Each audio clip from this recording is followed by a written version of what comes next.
Olá, bem-vindos a mais um episódio do BRM News. Hoje, segunda-feira, dia 30 de junho, para encerrar o mês de junho, o primeiro semestre do ano. E lembrando que aqui é um podcast que traz para você um compilado com as principais notícias sobre negócios, inovação, tecnologia e economia dos mercados regionais brasileiros. Eu sou o Lucas Comarello, estou com meu colega Renan Torres. E aí, Renan? Olá, Lucas. Olá para quem nos acompanha. Sejam muito bem-vindos a mais um episódio. E para começar a semana com o pé direito, uma notícia super interessante. A Eco Rodovias vai investir 10 bilhões de reais na BR-101, que liga o Espírito Santo ao sul da Bahia. O novo contrato prevê duplicações, faixas adicionais, ciclovias, contornos e muito mais. Esse investimento é muito mais do que uma simples pavimentação. Ele mexe com a logística do estado do Espírito Santo inteiro. Nos 3 primeiros anos, estão previstos quase 2 bilhões de reais em obras. Isso inclui, inclusive, a conclusão de 84 quilômetros de duplicações, marginais, passarelas e até áreas de descanso para caminhoneiros.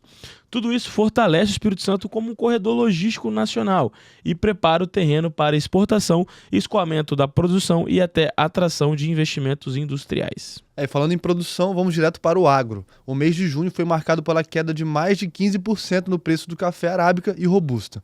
O arábica, por exemplo, voltou a ser cotado abaixo dos R$2.000 e algo que não acontecia desde novembro do ano passado. E apesar dessa correção, que o CEPA classificou como natural, as exportações brasileiras de café estão em alta no valor total arrecadado. Foram 6 bilhões de dólares entre janeiro e maio, um recorde para o período. Ou seja, mesmo com menos volume, o café brasileiro segue valorizando lá fora. E o Espírito Santo não está ficando para trás. Essa semana, uma comitiva de capixabas desembarca em Campinas para o 10º Coffee Dinner and Summit com a meta clara: mostrar o estado como origem confiável, escalável e sustentável das suas espécies de café arábica e canéfora. E não para por aí. O Comitê Capixaba de Inovação aprovou um programa de estruturação do ecossistema do agro no estado. O plano vai investir 6,5 milhões de reais em 3 anos, com foco em capacitação, aceleração de startups, apoio a inventores rurais e fortalecimento de hubs como Inova Alegre e o Inova Caparaó. E a meta desse plano, Lucas, é super ousada: colocar o Espírito Santo entre os 5 estados mais inovadores no agro. E o caminho é via cooperação. Universidade, empresas, governo e produtores construindo soluções reais para o campo. É o agro capixaba querendo ser mais que forte, querendo ser também inteligente e muito mais produtivo. E mudando de assunto, Lucas, a Mediceno segue ampliando a sua presença fora do Espírito Santo. A operadora inaugurou um novo pronto atendimento em Campo Grande, no Rio de Janeiro, com investimento total de 13 milhões de reais. A meta agora é crescer 40% em beneficiários no estado vizinho. E essa expansão faz parte de um plano maior. Além do Rio, a Mediceno já abriu unidades em Vitória e planeja centros em Brasília e Recife, ainda este ano. Um movimento de interiorização e descentralização do atendimento privado no país e de fortalecimento da marca capixaba no cenário nacional. Mas indo agora para Brasília, a crise entre o Executivo e o Congresso subiu mais um grau com a derrubada dos decretos que aumentavam o IOF. O governo deve judicializar a questão e o ministro Rui Costa já avisou que vai ao STF.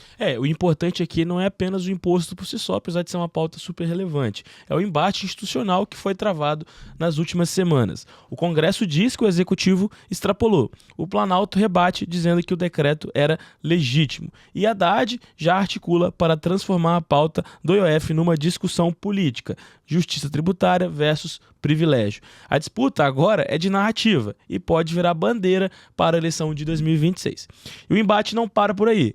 A Câmara vai pautar nesta semana um projeto sobre corte de benefícios tributários, mesmo com o governo dizendo que só vai enviar a proposta em agosto.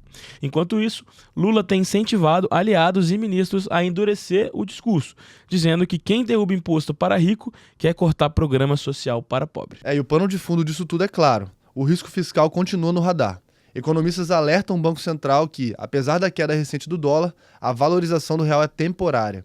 O mercado está de olho na política fiscal e, sem ajuste de verdade, esse alívio não vai se sustentar.